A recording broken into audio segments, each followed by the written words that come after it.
Hi, I'm Dr. Jason J. Campbell, and I want to thank you for taking the time to watch my videos. First, to state the obvious, I'm in a beater, get over it. This is not about the beater, this is about the lecture. So, this lecture, we're going to be discussing section 5.1 of my analysis into critical thinking. And the idea is based on some of the information that I presented yesterday in section 5.0. And the idea is one of sequential logical reconstruction. Sequential meaning that the way in which we go about solving the problems of this game is ordered. There are a series of contingencies that I've established. And what we're attempting to do is reconstruct some knowledge, right? So that the individual game player won't have access to knowledge in the beginning of the game, but by the end of the game, the participant gains access to knowledge. That's a condition for this lecture. This is going to take the concepts which I introduced at a very, very introductory level in section 5.0 to an extremely advanced level. What I'm going to discuss today is about as advanced as it gets. But I don't want to dissuade or discourage you from attempting the solution.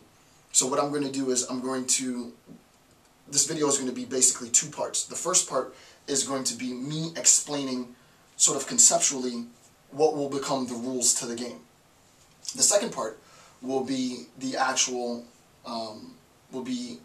game itself. I'll tell you what the game is, and I'll leave it to you to try and solve it.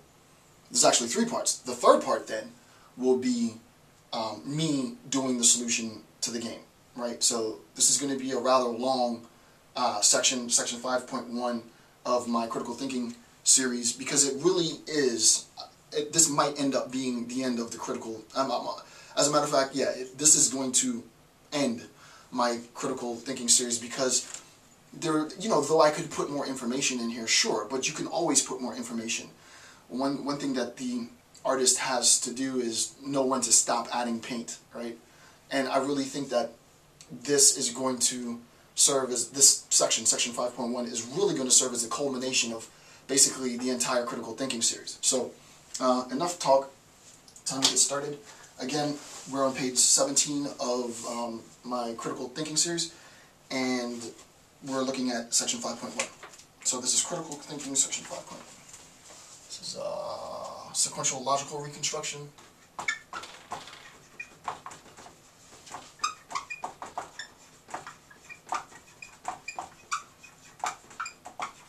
This is section 5.1. Okay, so these are the necessary conceptual tools you'll need, the necessary conceptual information you're going to need to understand how to play the game once I introduce the game. So again, I'm going to go through this methodically slow. I took about 4 or 5 hours yesterday, maybe more than that, just developing these, 3 pages, not including the gameplay, which kept me up until about 1:30, right? The reason why I did it is that it is a very advanced concept, logical or otherwise, but I want you, the average viewer, to be able to gain access to this, because it will help you think more critically. Okay, so reconstructing complex epistemic relations. The first thing we need to do is to know what this means. Now, in my Rumsfeld initial lecture on the unknown knowns or known unknowns, whatever, it was when I initially presented it 2 years ago, it seemed as though what I was doing was something really complex, but the truth of the matter is that the axioms already existed, and if you understand what the axioms mean and you heard the speech, you can make the connection. So that's basically all I did.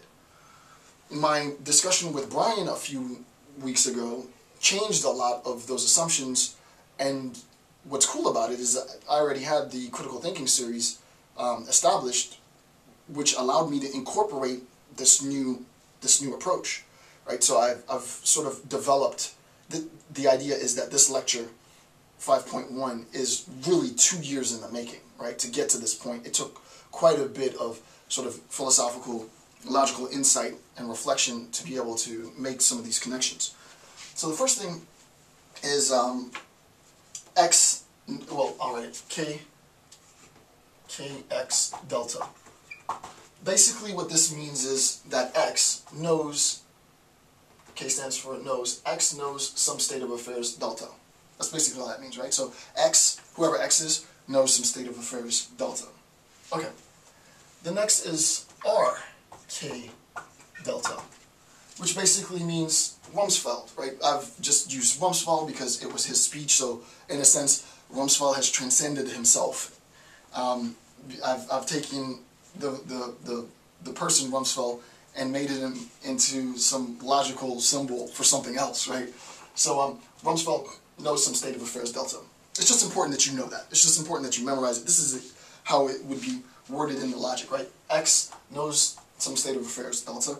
We can substitute X with R for a proper noun. This proper noun is going to be Donald Rumsfeld, so we would say Donald Rumsfeld knows some state of affairs delta. Basically, state of affairs delta is nothing more than, there's nothing difficult to understand. It basically means, it's a space filler, right? He knows something. What is that something? Well, you put in what you want that something to mean, right? So Rumsfeld knows some state of affairs delta. That's basically all that means. Nothing really earth-shattering about that.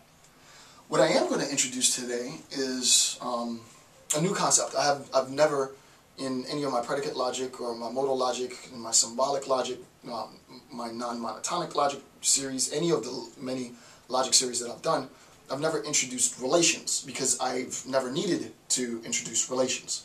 The idea of relations is really, really simple, right? So, you know, it might look intimidating as far as the structure, but it is really simple.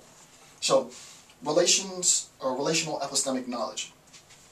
We could be presented with the following: kxy. And basically all this is saying is an identification of epistemic, meaning epistemology. Epistemology is the study of knowledge. K stands for knowledge, thus the epistemic. The epistemic relationship is read as X knows Y. That's how this is read, right? X knows Y. So, first bullet point under relational epistemic knowledge. This epistemic relationship is read as X knows Y. So that should be apparent, right? X knows Y. Just commit that to memory. Nothing too difficult. What we can do now is we can substitute proper nouns for, or representations for, proper nouns for X and Y.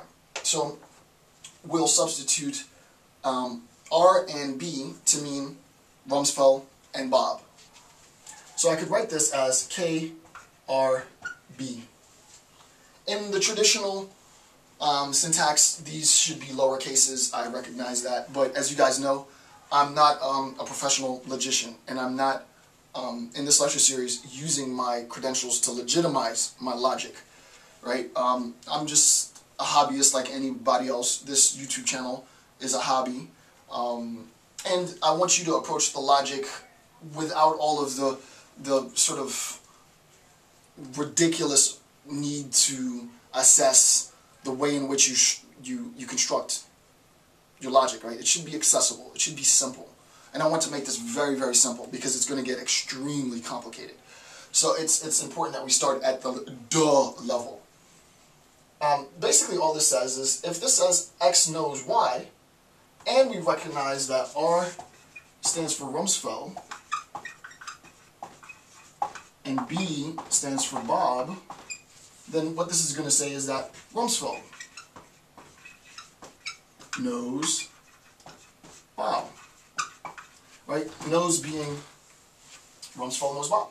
So it's pretty simple, right? So if you wanted to say, and we say this all the time, if you wanted to describe a relational experience, a relationship between Rumsfeld and Bob, and you wanted to make it as an epistemic relationship, there's a certain sense of knowledge that Rumsfeld has.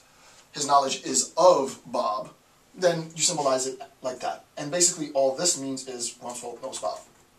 Okay? Nothing too complex about that.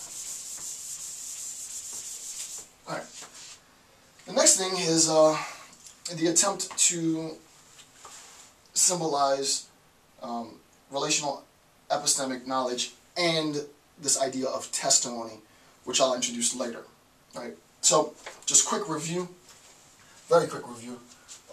If we have this, we say that X knows some state of affair delta. If we have this, we say that Bob knows some state of affair delta. If we have this, we say that Rumsfeld knows Bob, right? So, nothing difficult, quick review. Okay, so first the non-relational bits and then the relational bits. Right, so what I've done is I've symbolized all the variations with respect to the knowledge of delta between Rob and Bob. I mean, between Rumsfeld and Bob. So the first one is this, right? The first thing is this. And that basically means Rumsfeld knows delta. The second thing is this. Right. Which means Bob knows delta. The third is the negation of this. Which means that Rumsfeld does not know delta. Rumsfeld does not know delta. Rumsfeld knows delta. Bob knows delta. Bob does not know delta. It's verbatim in the logic. Like in the logic you can identify the structure and the way in which it is to be interpreted, right? So really quick, Rumsfeld knows delta, Bob knows delta. Rumsfeld does not know delta, Bob does not know delta, right? And I'm a little bit more formal in the document. You know, Bob does not know some state of affairs delta. There's many different ways you can say it. I'm not going to get hung up on that. That's not important because I'm specifically not a logic professor. I want you to access the logic, yes.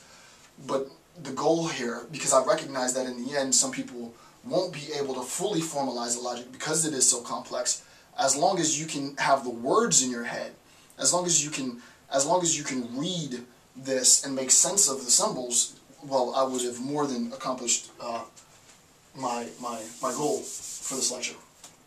Okay, you should be bored right now. This should be really obvious.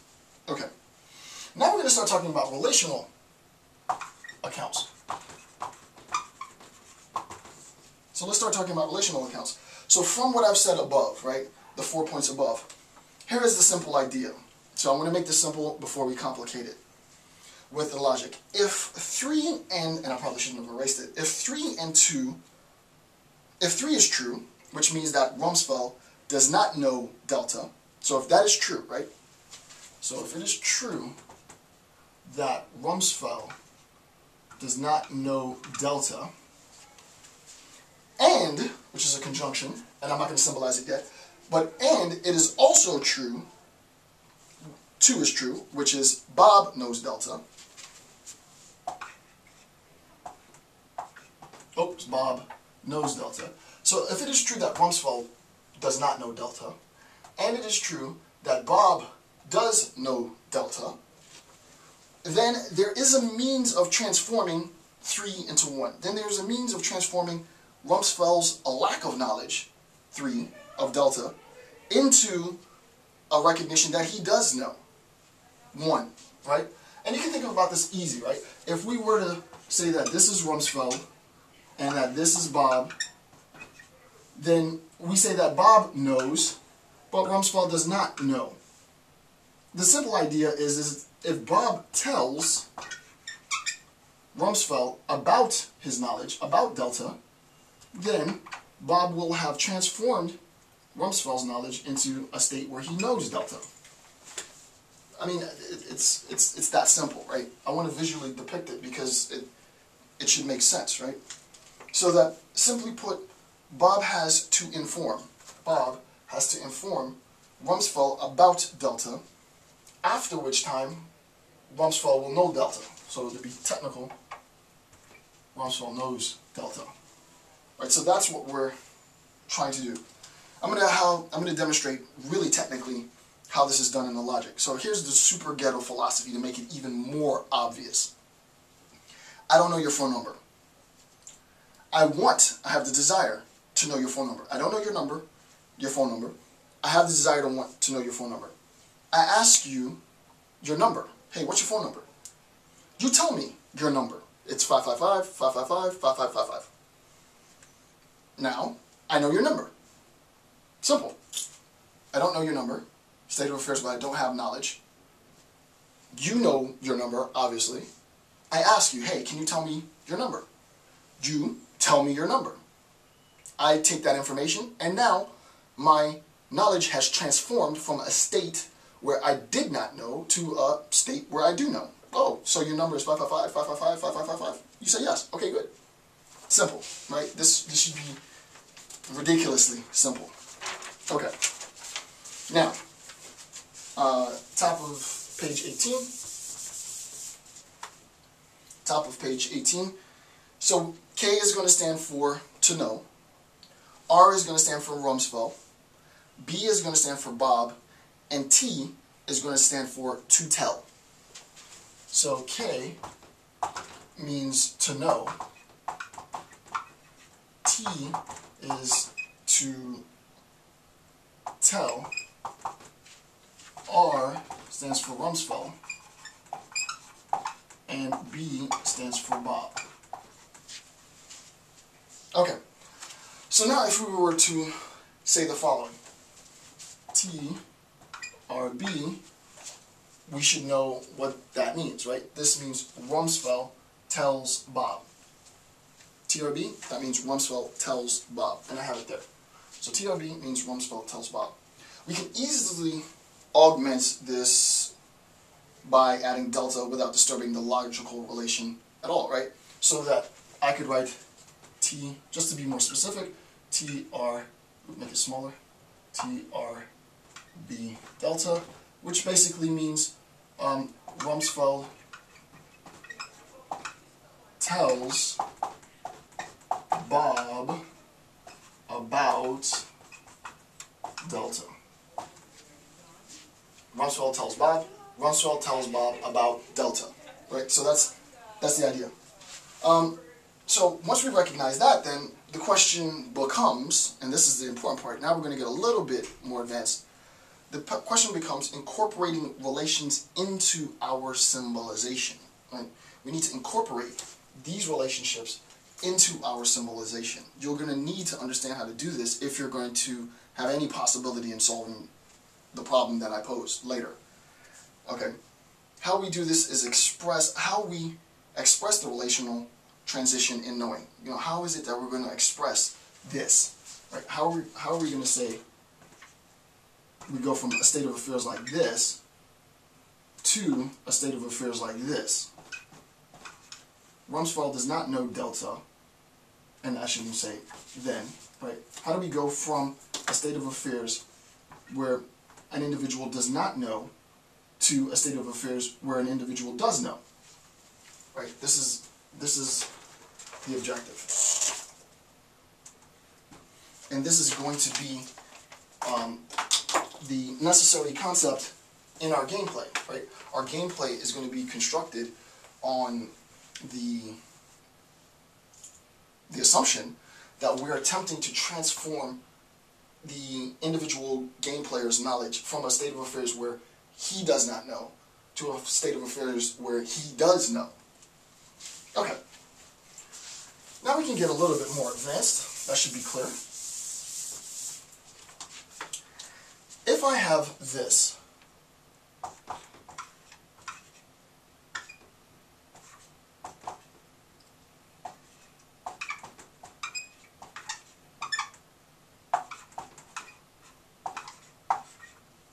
okay, it looks imposing, but it really isn't at all, right? Because everything that you need to make sense of the logic behind this formulation is in the logic itself. Once you know, which I just explained, how to read the relation, it should make sense, right? This should make sense, right? We have a conditional, so we start first here, so I can make sense of this. We have a conditional.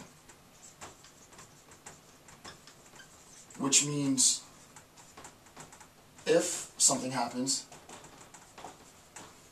then something happens. If something happens, then something happens. This is identified as if. This is identified as then. This is going to be my conjunction. And in this case it means and. So we have if, then, and we have and. If, antecedent, then, consequence, and conjunction.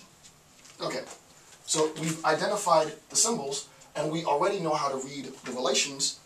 Now we're ready to read the formulation in its entirety. It says then, if Bob tells Rumsfeld about delta, about a state of affairs delta, right? If Bob tells Rumsfeld about delta, so if Bob tells Rumsfeld about delta, then Bob will know delta, then Bob knows delta, and Rumsfeld will know delta. Obviously, this presupposes that the act of telling informs via knowledge, right? And if I wanted to really complicate this, I could demonstrate that in proof, but there's no reason to complicate it more than it already is, because it gets way more complicated later, right? So basically, and I'll read it exactly as I have it. If Bob tells Rumsfeld, so we start here. If Bob tells Rumsfeld about delta, right? So the actual sentence, the words begin with the antecedent if. So we start here. If Bob tells Rumsfeld about delta, first bit, then, this whole thing, then Bob knows delta. Obviously he had to know delta in order to tell delta. Then Bob knows delta, which was the assumption, and Rumsfeld knows delta. And that's it, right? Now, I don't want to make it trivial and say, oh, that's it, like it's simple, but the idea is everything is here for understanding, right? I've already demonstrated how to read the relational account. If you're watching this series, I assume you've watched all my other symbolic logic series where I describe in detail sort of the true functions of conditionals, and I've done videos on all of this years ago. So, if, then, and, conjunction, and then it makes sense, right? Now we can just think about it in terms of conversation. It looks like this. How does this look? This basically looks like, here's Bob, and Bob knows delta. Bob tells who? Who does he tell? He tells Rumsfeld. What does he tell Rumsfeld? He tells, so it would be Bob tells Rumsfeld about delta. So first we have this, and this should be ridiculously clear now. First we have this. Bob knows delta. Then we have this. Bob tells Rumsfeld about delta. Bob tells Rumsfeld about delta. Thus, we would have to conclude that now Rumsfeld knows delta. Rumsfeld knows delta. So, this is obviously 3. So visually speaking, this is visually what it looks like, right? And it's important to understand how it's visually represented because it makes, for me,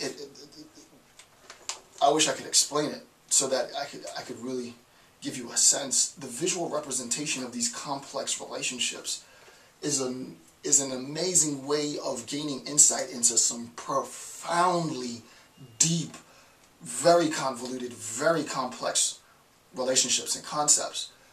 The average person, even the exceptional person, won't be able to have the epistemic know-how to be able to articulate this in terms of the logic. But a lot of us do make sense of it when it's visual. If you practice this enough, like I have, you'll be able to transform the visual into the logic, and it will be valid and sound. Right? Now, granted, I'm notorious for parentheses, and later on, there's going to be tons of brackets and parentheses, and I'm bound to get that wrong, so I'm telling you this right now. But, you know, the solutions will still be sort of on point. It's a free lecture on YouTube. Okay, so again, idea number one, just visually speaking. Bob knows this thing delta. Bob tells Rumsfeld about delta. Rumsfeld then knows delta. Simple. Simple. Okay, so that's the first bit. The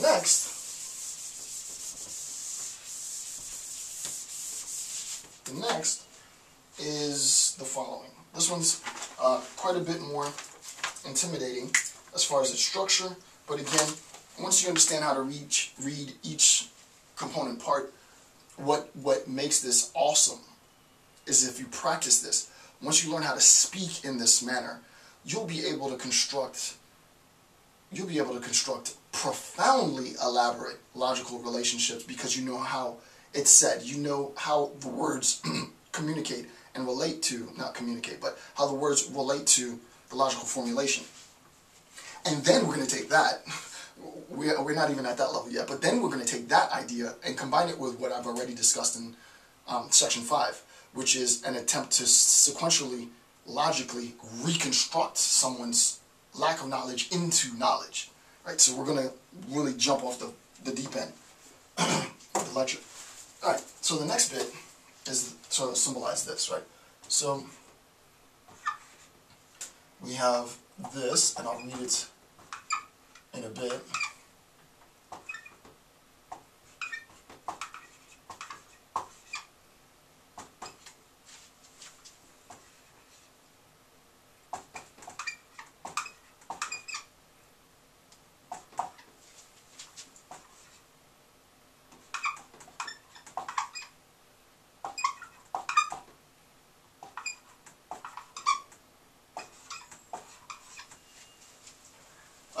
Yeah, that's pretty intense. That's pretty intense.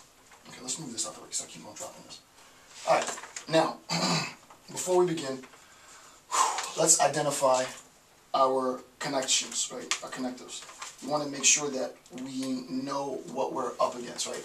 We recognize that this is a conjunction. This is a conditional, which is if, then. This can be and or but. In this example, I'm going to use it as but you could remain consistent and use it as and. Obviously, another conditional, if, then, and another conjunction. And this is and or but. And this one I'll use as and. Okay, so first we identify our connectives, right? We have a conjunction, we have a conditional, we have another conditional, and we have another conjunction. Our main, not that it's important that you know this, but our main connection is this conjunction. Okay, so, wow, how do we make sense of this, right? And again, all of this is us talking about epistemic relations, complex, very obviously, complex epistemic relations with respect to an individual's attainment of knowledge. We begin with the if, the main connective. If, right? If Rumsfeld does not know a state of affairs delta, okay, what does that look like? Here's Rumsfeld, and we can say that Rumsfeld does not know delta. So it's if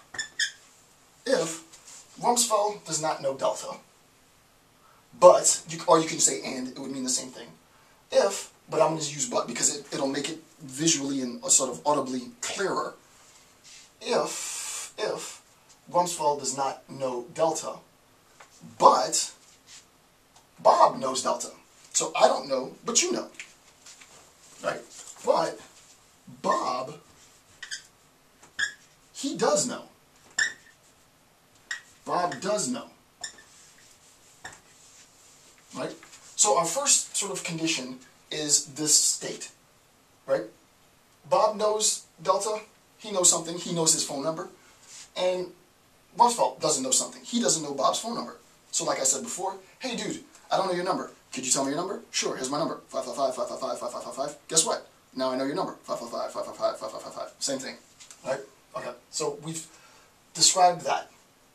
Now, so all of this is an if. If Rumsfeld doesn't know, but Bob does know, then if Bob tells Rumsfeld, so we're in our second state now. The next, actually I'll draw it in the same state. So that's the first thing. Let's change colors.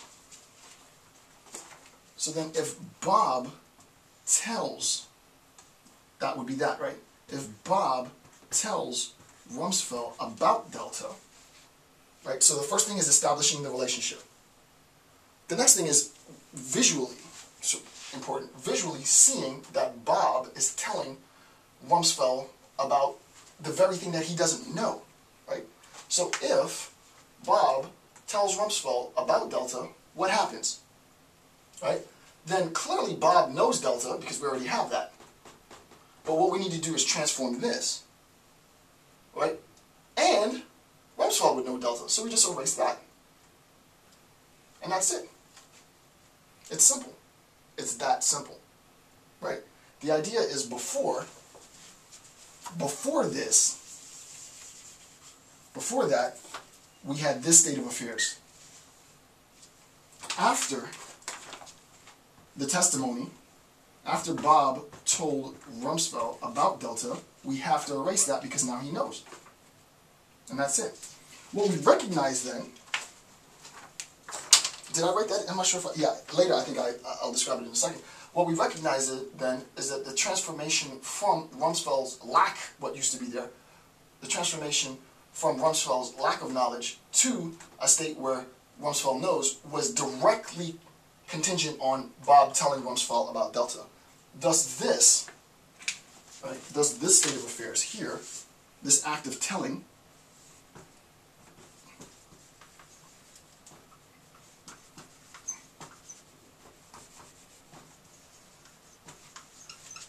both necessary and sufficient.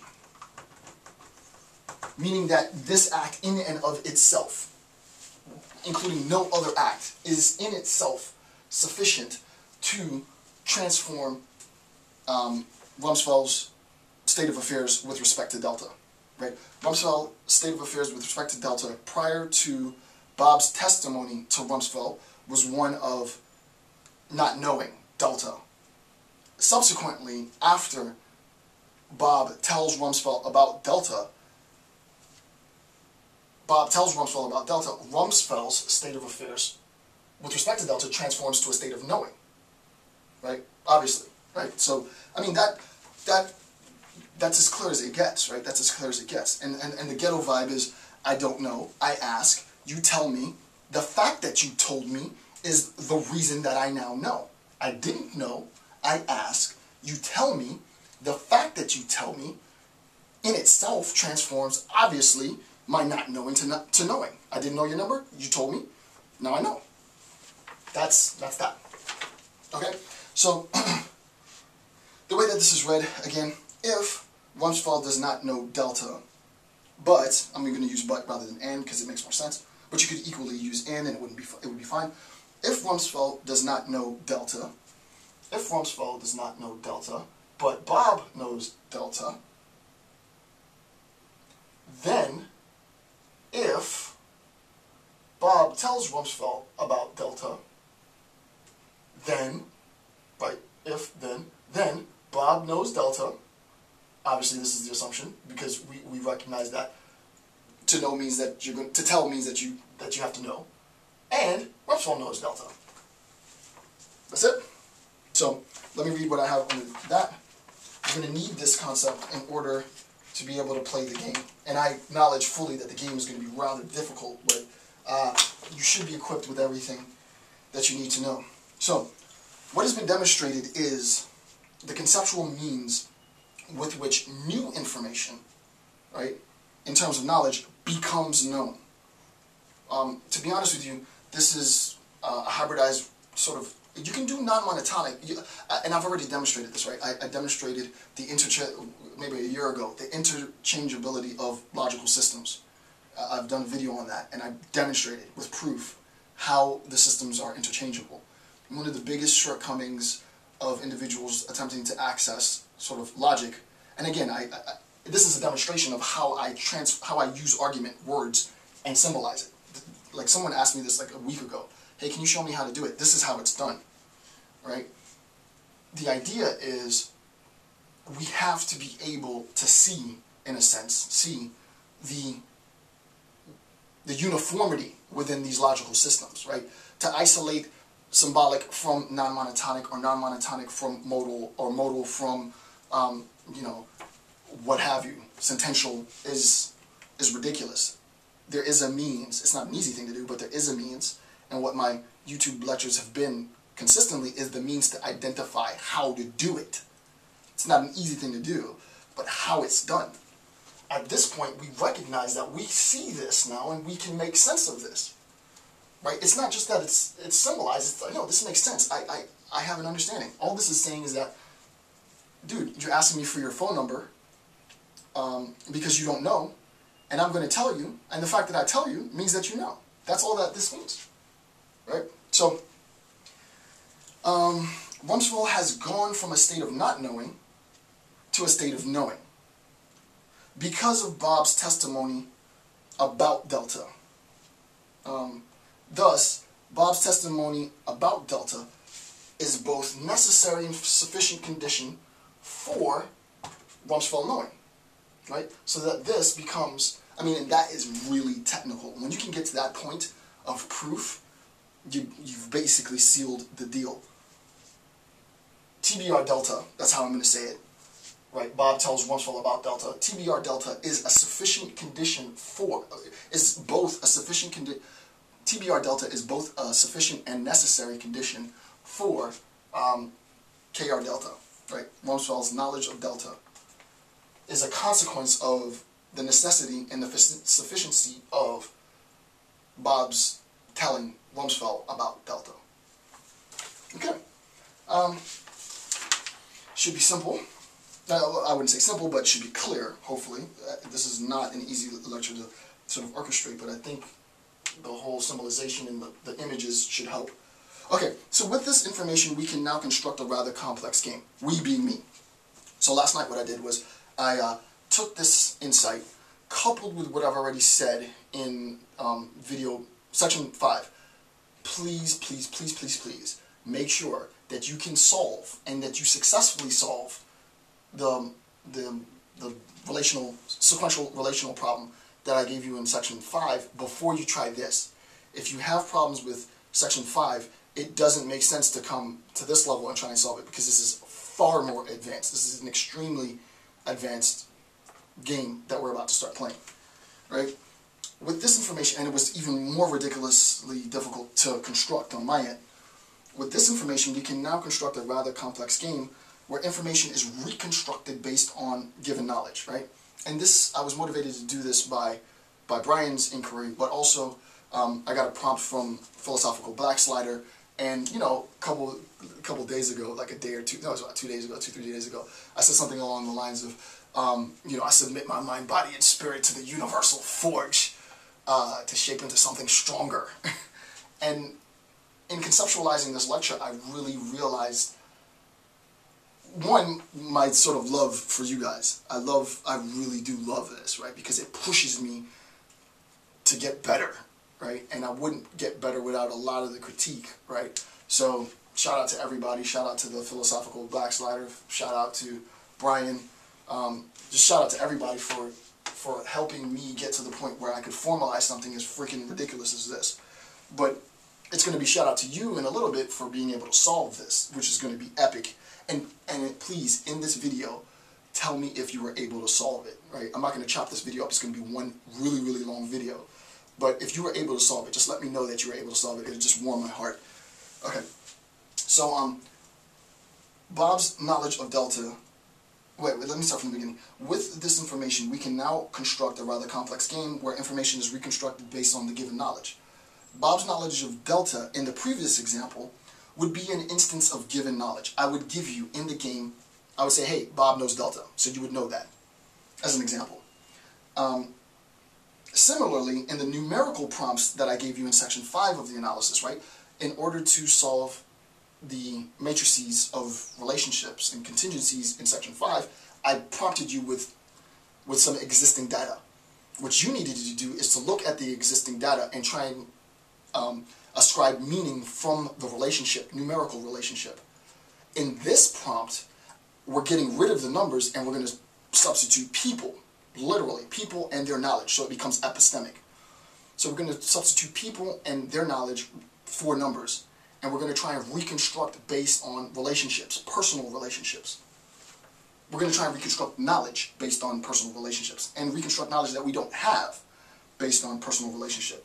Those of you, like the philosophical black slider, that understand the implications of this should tune in. This new relationship, rather than being built within the system, will be built in real-life relationships between people. For example, TBR delta, Bob tells Rumsfeld about delta. Bob and Rumsfeld must have some relationship. There has to be a condition where I call you on the phone, you text me, you know, we meet face to face, you know, I call you into the jury, and I sequester a testimony via the court system. I get you to talk based on interrogation. I ask you to tell me directly what it is. However it might come about, there has to be a relationship between both parties in order for that relationship to foster the story, the testimony, the telling. And once I get that, I can transform my state of affairs with respect to knowledge. And that should just be obvious, right, by now. And I'm glad. If what I just said made sense, then we're right where we need to be. So, must have some form of relationship which serves as a means of communicating knowledge of delta to Rumsfeld. Okay, so what I'm going to do now is I'm going to formalize the game. I'll stop the video, and then I'll come back and I'll offer you the solution. But I want to formalize it first and give you an opportunity to understand the nature of the gameplay and also what your responsibility is in this gameplay. Okay, so let's erase this and let's actually start the game. Again, I designed the game myself, and the solution to the game is I'm not even going to lie, it's extremely complex, but you know, to end my critical thinking series, I felt like this was the best way of testing yourself, right? You testing yourself with respect to critically analyzing very, very complex bits of information and relationships to reconstruct some understanding. This is what the lecture series is really all about. Okay, so here's the game. What information do we have? Given the following relations, and I give you the relations in abstractions, right? Given, where is it? Given general, oh come on, markers. Given these general relations, right? The first is, so we go 1, 2, 3. The first is K, which, as I've said before, we can incorporate as KXY. I should have muted my phone, bastards. How do I mute this without stopping it? Alright, whatever. The first we can incorporate is KXY. This is read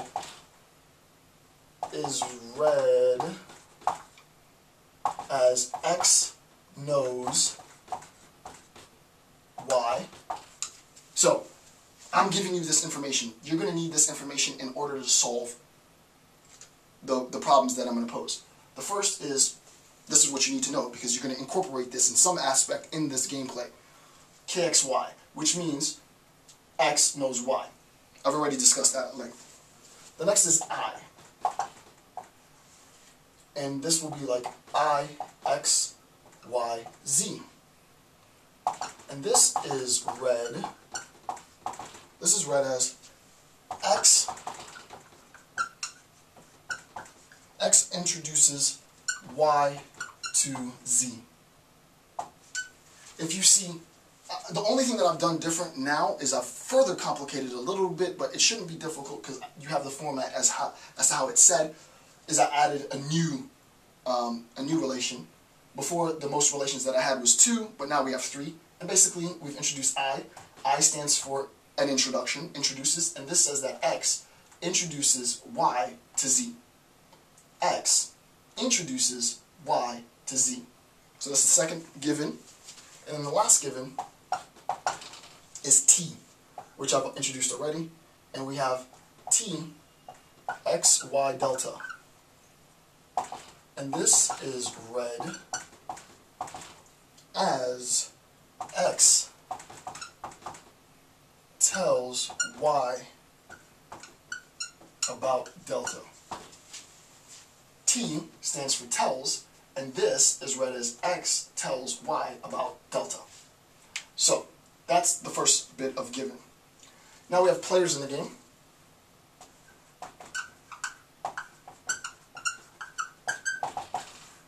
The given players are R, which stands for Rumsfeld, B, which stands for Bob, M, which stands for Mary,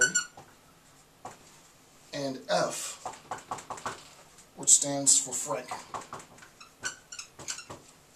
R, Rumsfeld, B, Bob, M, Mary, F, Frank. This is what you're going to need to solve the puzzle. You need to understand the general relations that I've given you, and you need to understand who the players in the game are. Players, and I'll demarcate this by color. And then we'll start the game. Okay.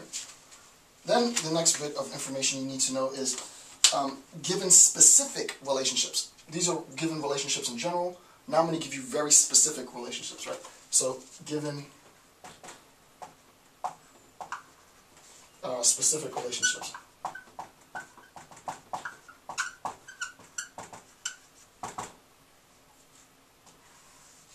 And what are these given specific relationships? We have 5. 1, 2, 3, 4, 5. The first relationship is KRB. KRB is the first. The second is KF delta. The third is KMF. The next is negated KRM. And then the last is KBM.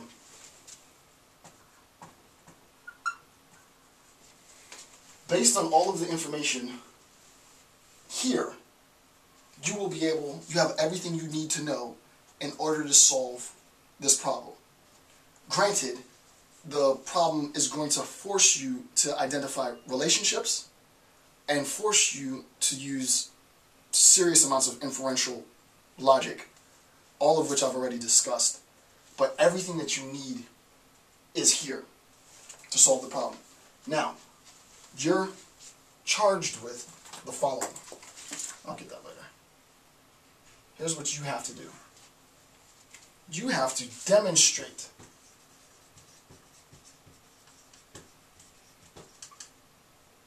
you have to demonstrate the following. This is your mission.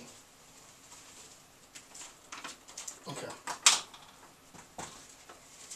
And I recognize that this is rather intricate, right? But take time solving this. And I'll go through in the second half of the video and actually do the solution.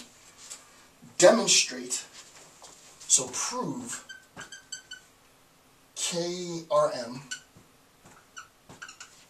prove KRM from the given information with either logical and our common sense explanation and defense.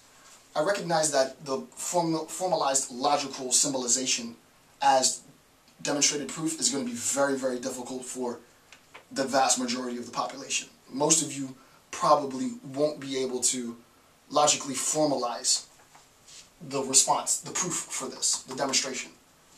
However, it doesn't matter. If you just write it out in whatever sort of, and you know sort of how this is read, if you write out what you think the answer might be, and when I go and give you the demonstration and proof, if what you've written out sounds like what I say, then you've solved it, right? I could care less about a period, a comma, an ampersand, a conjunction, a disjunction. I could care less about that. What I care about is the fact that you were able to interpret these symbols and make sense of how to demonstrate KRM, right? So don't worry about if your parentheses is in the right place, if your brackets in the right place, if your conjunctions in the right place. Don't stress it, right? The idea is more important.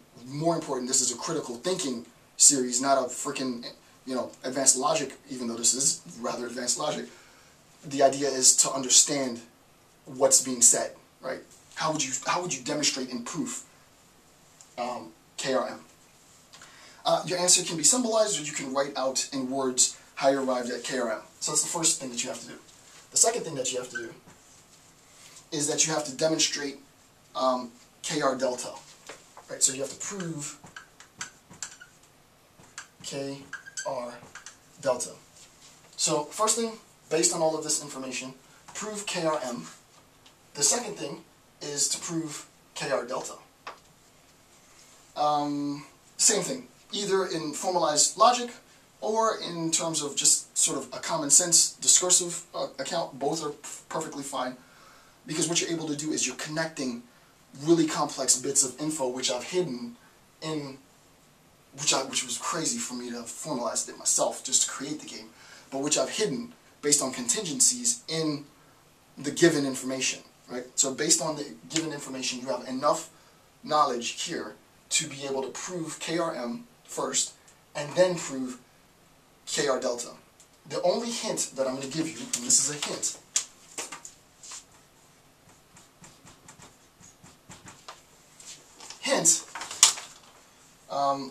you want to, here, in proving KR delta, you want to begin with KRM.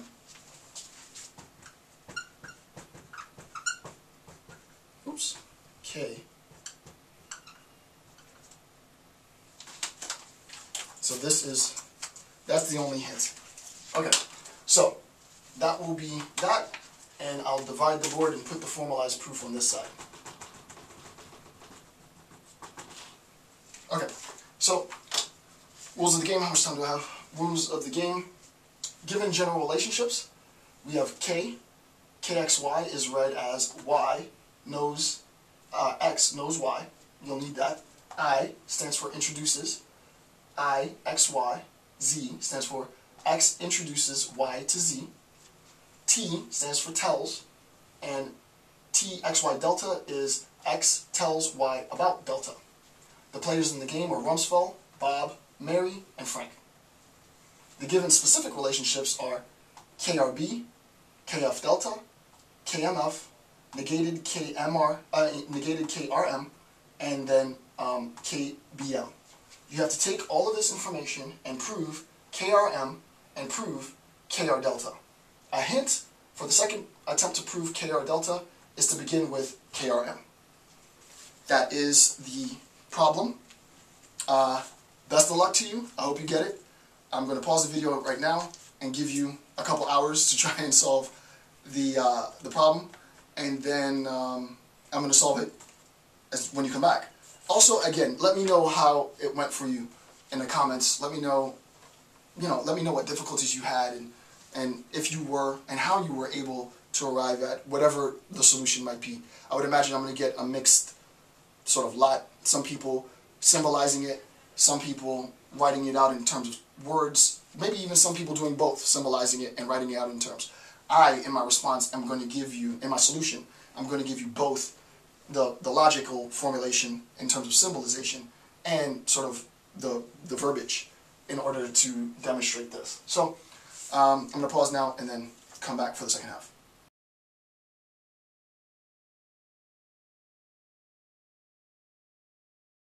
Okay, hopefully you took the time and tried to solve the problem yourself.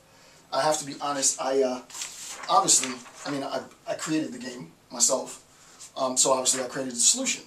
And I have the solution here, which I haven't made available to the public. I am going to try, I can't promise, but I'm going to try and solve it myself without my own solution. I'm going to try and solve it just based on what like you would try and solve it. Now granted, if I get stuck, I might revert to my cheat sheet, but as the instructor, you know the instructor always gets the answer key, right? And I get the answer key, and I made the answer key. So if I have to refer back to the answer key, I'm really referring back to myself, which isn't really cheating, but I'm going to try and solve it without looking at my notes at all. It's not something that you can memorize. That's the point, right? It's not something that you can memorize. So my solution wouldn't be my demonstration of the solution is not going to be a product of memorization. It has to be, like you, a demonstration of my understanding of the relationships, right? So there's nothing to memorize. It's too much to memorize. If I can understand the relationships, I might be able to recreate it again, but there's a lot of complex parts, so you got to grant me some room with this. And I didn't start my clock. Let me just start my clock really quick so I know I can keep track of time. I don't think it's going to take me an hour to solve it, but you never know. I'm going to keep track of see, this is my little clock. It tells me how much time. So now I know how much time, and I hope it doesn't take an hour. Also, I brought Cobra Commander along. Cobra, say hi to the world. Hey, world, it's Cobra Commander. Cobra came along for some support. We're going to put Cobra in the corner. Hopefully he doesn't fall. Because this is big dog status, so Cobra has to be here. Cobra approves of this lecture series. He also approves of my attempt to try and solve this. Alright, let's try and do it. Off the top. I hope I get it right. Okay. What are we trying to do? We're trying to demonstrate KRM. The question is, how do we go about demonstrating KRM? Now, granted, you should have paused the video and attempted a solution yourself. And now you're coming back to see if your solution and my solution fit, if we have the same solution, right? You shouldn't be watching this without having tried. If you're watching this without having tried, you're completely undermining the point of the entire lecture series, which is to give you an opportunity to critically think for yourself, right? I can do this, obviously. I designed it myself. It's not about me. As I said in a previous video, I don't got shit to prove. It's about you. It's about you taking the time to try and demonstrate a proof yourself in whatever fashion you went about doing it. Okay, so we have to prove KRM. And what does this mean? It means that Rumsfeld knows Mary. So that's what we have to do in the first bit, is we have to prove KRM.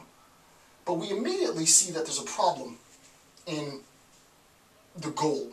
The goal is to prove KRM. But there's immediately a difficulty in line 4. Because it's specifically stated in given, right, in this given specific relationship, that Rumsfeld does not know Mary. So right off the bat, there's a problem, right? I'm trying to get to a state of affairs where Rumsfeld knows this person, Mary, because we know how this is read, right? Rumsfeld knows Mary, but it's told to me, it's as given, that he does not know Mary. How do I go about transforming what's given into what my directive is, which is him knowing? Well, we have to think about the relationships here, right? And the question is, well, we see that at the beginning of the game, he doesn't know Mary, but the question is, who does know Mary? So let's look through all of these lines to see if we can identify someone who does know Mary. Doesn't have to do with Mary. that's Mary, but Mary knows somebody else. We see in number 5 that Bob knows Mary. So someone does know Mary. And the question is, who knows Mary? Well, Bob knows Mary, right? So the first thing that we're going to do is we're going to look at number 5. We're going to look at number 5.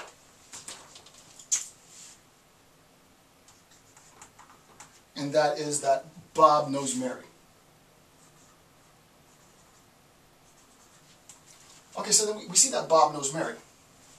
Okay, that's good, but that doesn't tell me that Rumsfeld knows Mary. I have to get Rumsfeld to know Mary. Well, is there a relationship between Rumsfeld and Bob? Well, yes, right here in line 1, right? Rumsfeld knows Bob. So in line 1, we know that Rumsfeld knows Bob. Okay, so in line 5, we know that Bob knows Mary. And in line 1, we know that Rumsfeld knows Bob. And you guys have been watching me for enough years now to know what a hypothetical syllogism is. Hypothetical syllogism assumes the form if A, then B, if B, then C, therefore if A, then C. This conforms to a hypothetical syllogism, right? You can apply hypothetical syllogism to line 5 and 1, right? Bob becomes the connector, right? So think about this. Bob knows Mary, and Rumsfeld knows Bob, and you can think, well, how can I then get a state of affairs where Rumsfeld knows Mary? Well, there would have to be, we're going to have to use one of our givens now, which is line 2. We're going to have to use the concept, the relational concept of the introduction. The generic form of this relational concept is IXYZ, which means X introduces Y to Z. So you should be thinking now, we need to get to a state of affairs where we can prove that Rumsfeld knows Mary. We already know that Rumsfeld knows Bob, and that Bob knows Mary. So you should be thinking to yourself, well, if Bob introduces Rumsfeld to Mary, then Rumsfeld would know Mary. And that's exactly the solution, right? So that the solution then has to assume the form of line 2 in the given general relation.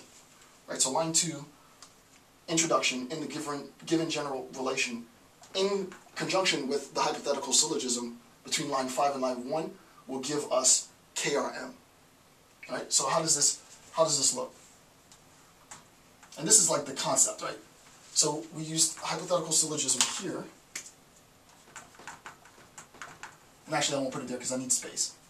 We use hypothetical syllogism here to recognize that we can get basically KRM. We need to incorporate an introduction. Who is going to introduce whom to whom, right? We recognize that Bob already knows Mary, so Bob,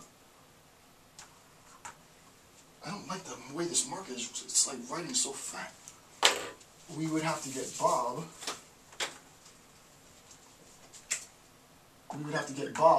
to introduce whom? We have to get Bob to introduce Rumsfeld to Mary, right? So Bob has to introduce Rumsfeld to Mary, right? So first we have this, then, and this is not the formulation, this is just conceptually, right? First we have this, then we have the introduction of Bob introducing Rumsfeld to Mary, and then we can say, well, if that happens, then we can arrive at a state of affairs where I would know her, right? If Bob introduces me to her, if Bob says, hey, Rumsfeld, what's up, how are you doing? I got a friend I want you to meet. Her name's Mary. Rumsfeld agrees to go meet her. They meet because of Bob. Bob introduces Rumsfeld to Mary. Then, obviously, Rumsfeld knows Mary, right? So this introduction becomes the necessary and sufficient condition for KRM, right? So KRM we have here. So this becomes KRM. So this is how I approach it. I sort of formalize it, well, not really formal, it's informal. Conceptually think about the relationships, but I try to preserve the syntax. Now we can formalize it, right? This makes sense. So to just go over this one more time in case it was too fast. The attempt is to prove KRM. We recognize that there's a problem in the proof right from the beginning because line 4 says negated KRM. Rumsfeld doesn't know as a given, and we have to get to a state of affairs where he does. The question then becomes, who does know Mary? Line 5 demonstrates that Bob knows Mary. Question is does Rumsfeld know Bob? He does, in line 1. Rumsfeld knows Bob. Therefore, we recognize that since Rumsfeld knows Bob and Bob knows Mary, then if Bob introduces Rumsfeld to Mary, Rumsfeld will know Mary. Right? So, I just have to take all of that now and formalize it. If you say that in words, and that's what you said in words, you've already completed this first bit, right? Because that's the answer in words. So the first bit has already been demonstrated in words. What I'm going to do is I'm going to try and symbolize it without looking at my notes. Okay. So if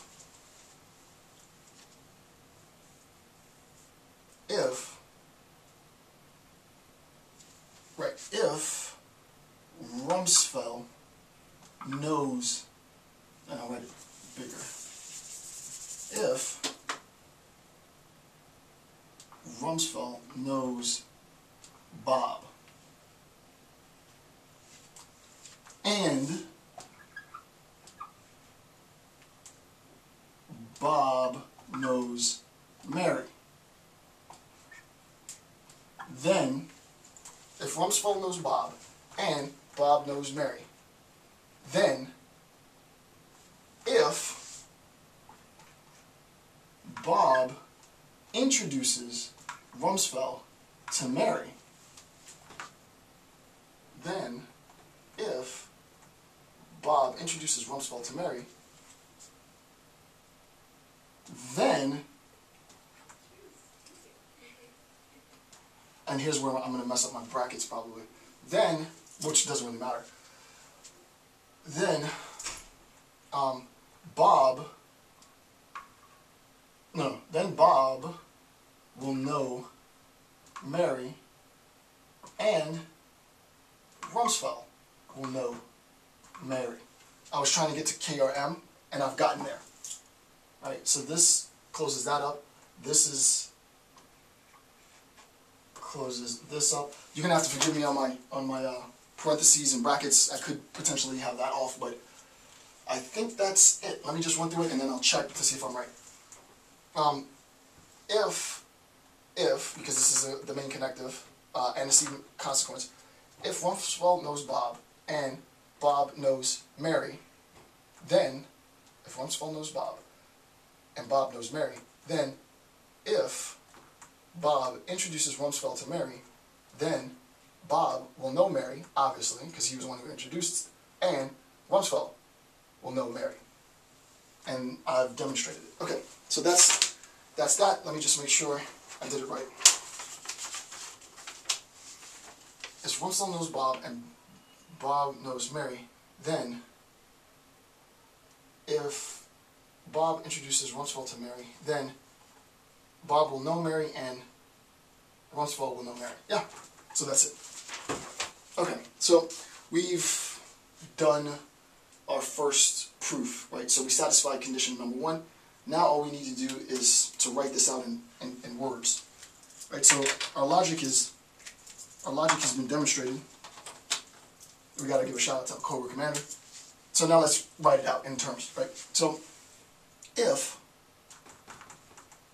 Rumsfeld knows Bob,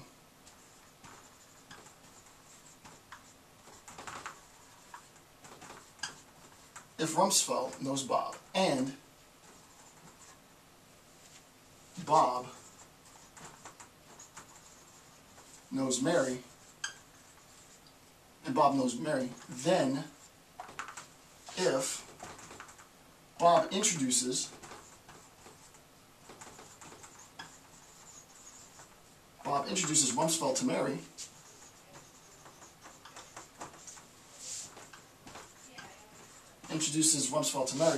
then Bob will know Mary, then Bob knows Mary, and Rumsfeld knows Mary, and Rumsfeld Rumsfel, and Rumsfel knows Mary. Right, so that's the first one. Okay, so if Rumsfel knows Bob and Bob knows Mary, if Rumsfel knows Bob and Bob knows Mary, then if Bob introduces Rumsfel to Mary, then if Bob introduces Rumsfel to Mary, then Bob knows Mary because he introduced, obviously, and now Rumsfel knows Mary. We have arrived at our conclusion here, because of this, right? It is because of this that we have attained that. Okay, so that's the first bit. The next is, oh, I don't want to use the cheat sheet. The next is, I mean, I can for all practical purposes use it. So that should be clear. The next is to prove KR delta based on the given information that we have. And the question is, how do we go about doing that? Alright, what we do is we're going to begin, the hint that I've given you, is to begin with KRM. Right? If you begin with KRM, you will be able to arrive at the final solution, which is KRD. We want Rumsfel to possess knowledge. He hasn't at all in this game yet possessed the thing that he's after, which is knowing a state of affairs delta. Now we need to go for the real thrust of this. The first sub-conclusion has been done based on the given information. Now we need to access the second sub-conclusion. So let's begin that. So we're going to begin then with KRM. Rumsfel knows Mary. Right? We know that Rumsfel knows Mary. It wasn't part of the given, but we were able to demonstrate Rumsfel knows Mary by IBRM, right? By Bob introducing Rumsfel to Mary. Right? This was the necessary and sufficient condition for this. Right? So we can begin then with this. Obviously, you see how this is sequential because you cannot begin your proof of KR delta without first having demonstrated KRM. Okay, so now we have KRM. So Rumsfel knows Mary. And what's the goal? We're trying to get to delta. Where do we see delta? Well, obviously we see delta in line 2. So your idea is, your mind should be, well, in line 2, I'm given delta. And who knows delta? F knows delta. Who's F? F is Frank. So Frank knows delta. So we have to get Frank somehow to give Rumsfel that knowledge of delta, right? But we look under Rumsfel. Here's Rumsfel, and here's Rumsfel. Rumsfel doesn't know Frank. So we have to get Rumsfel to know Frank first, after we've taken the baton, so to speak, from the last solution, and then we can get the transference of knowledge from Frank to Rumsfel. Very, very complicated, right? But just bear with me, right? You can do this. You can do this. It's not going to be difficult. So Rumsfel knows Mary, and now let's see. Well, in line 3, we see that Mary knows Frank. Okay, so Rumsfel knows Mary, and Mary knows Frank. I want a darker black. Rumsfel knows Mary. Right. Rumsfel knows Mary, and Mary knows Frank. Rumsfel knows Mary, and Mary knows Frank. Okay. So if that's the case, then what? If Rumsfel knows Mary, and Mary knows Frank, then we can do exactly what we did here, right? We can draw a syllogism between the relationship, a hypothetical syllogism, between Mary's knowing of Frank and Rumsfel's now proven knowing of Mary, right? So based on proof, so this looks like this, right? Based on, I'm running out of space here. I'll put it in blue so you know it's not part of the formal solution. Actually, I'll put it here. Based on proof 1, based on our first proof, KRM, and line 3, which is KMF, right? Oops, it should be caps, right? Based on proof line 1, KRM, and given line 3, KMF, we recognize that we could create our syllogism from that, right? Rumsfeld knows Mary. Mary knows Frank. Therefore, what do we need in order to get Rumsfeld to know Frank? We need to incorporate an introduction. An introduction to whom? Well, the only person that knows Frank is Mary, so Mary would have to do the introduction, right? So then what we recognize is that Mary needs to introduce Rumsfeld to Frank. If Rumsfeld knows Mary and Mary knows Frank, then this will be another conditional. If Mary introduces Rumsfeld to Frank, then what do we have? Then we say that Mary would know Frank, obviously. Mary knows Frank, and now we have a connection between Rumsfeld and Frank. Now we have successfully linked Rumsfeld with Frank based on the introduction. So again, the introduction in the antecedent becomes the necessary and sufficient condition for Rumsfeld's knowledge of Frank. I now know that he exists, right? So now, obviously, the solution is rather simple. Mary knows Frank, and right, and now Rumsfeld knows Frank. Okay, so if Rumsfeld knows Mary and Mary knows Frank, then if Mary introduces Rumsfeld to Frank, then Mary knows Frank and Rumsfeld knows Frank. But the goal isn't to know Frank, the goal is to know delta.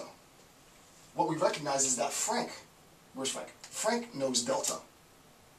We see our last general relation given, which is the testimony, to tell. So now that we know that Rumsfeld knows Frank, all we need to do is to get Frank to tell Rumsfeld about delta, and we've completed our solution. So that's the next idea, right? So I becomes a necessary and sufficient condition for Rumsfeld's attainment of knowledge.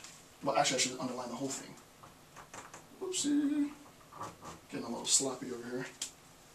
And, right, so that this becomes the necessary and sufficient condition for that. So, I have to run through this so I make sure I get it right. If Rumsfeld knows Mary and Mary knows Frank, then if Mary introduces Rumsfeld to Frank, then Mary will know Frank and Rumsfeld will know Frank. Okay, and now we need another conjunction. And, right, so another conjunction. And now, if Frank tells, how do I do this? Notice, we need Frank to tell, and if Frank knows delta,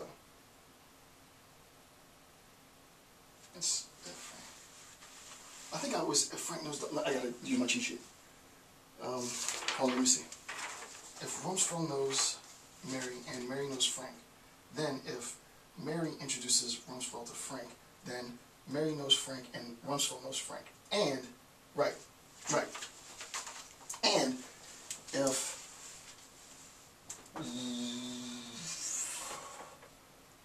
if Frank knows delta, and since Frank knows delta, and if Frank tells Rumsfeld about delta, Frank knows delta, and if he tells Rumsfeld about delta, then what? Then Frank, obviously, knows delta, and finally the conclusion, Rumsfeld knows delta. This now becomes the sufficient condition for that. The telling, Frank telling Rumsfeld about delta, becomes the necessary and sufficient condition for Rumsfeld knowing about delta. And thus, we've satisfied the last proof. All we have, and now I have to put like brackets here. This is connected to this. Hold on. And then all of this is connected to that. Okay, so a very, very complex solution. I think I got my brackets in the right place for the most part. My brackets could be off a bit. And what I'll do, well, let me see. Connect that to that. Yeah, my brackets are off. I'm not even going to worry about the bracketing. What I'll do is I will in the, well, I couldn't do that because that would spoil it for everybody. My bracketing here is different from here, but I don't have enough space to write it out, so it's hard to conceptualize it. There's 3 brackets to the left of the initial knowledge, and 3 at the end before the main conjunction. So I should probably just do that. But I'm not going to stress that. Alright. But you get the idea, right? Without all the brackets. And now I'm going to formalize it in terms of... so I acknowledge my bracketing is off. You express this as if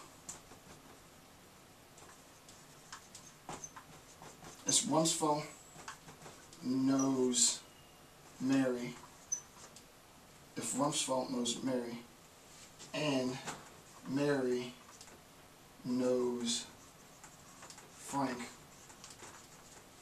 then if Mary introduces Rumsfeld to Frank,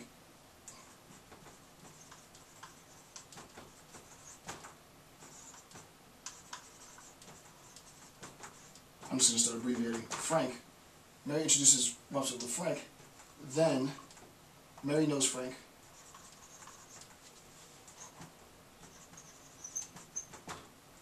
and Rumsfeld knows Frank.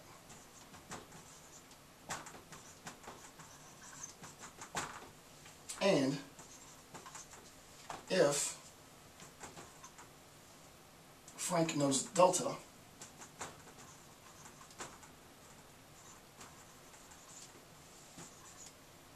and Frank tells Rumsfeld about delta,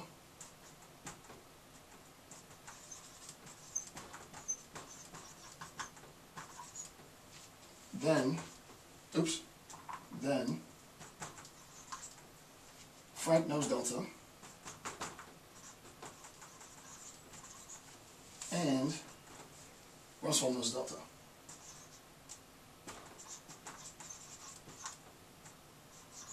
Perfect. Fit it all. So, telling you right now, brackets are off, but symbolization otherwise is correct. We were able to do the 2 things that were required.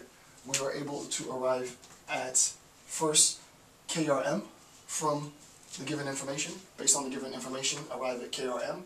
We did that using, in part, hypothetical syllogism and a 3-part relationship of introduction. Then the last demonstration was to prove KR delta. We were able to prove KR delta based on Frank's telling Rumsfeld about delta via testimony, and thus we've proven it, right? So here is how it sounds. If you didn't choose to logically symbolize it, it's cool, as long as you tried to write it out, the relationship, or conceptualize the relationship, you're good. You've satisfied the condition for it. You've passed. If you tried to symbolize it, I'm sure some of you probably symbolized it better than me because you got your brackets in the right place. So please feel free to correct me on my bracketing. But the idea is, I'm not trying to be perfect. This is 99.99% on point. So I leave it to you to conceptualize and enjoy the solution. I hope this helped in understanding really the most advanced state of critical analysis, critical thinking. And it's not a numerical relationship, as was the case in Section 5. It's a relationship and an attempt to reconstruct knowledge that isn't had based on relationships and knowledge that is had. If you can do that, you can really do anything that involves critical assessment, right? Anything. So this is the conclusion of this section 5.1. This is also the conclusion of the entire series for critical thinking. I want to thank you for taking the time for watching this video and for staying tuned for several hours for my critical thinking series. With that, I'm Dr. Jason J. Campbell. Thanks for watching. Have a good day.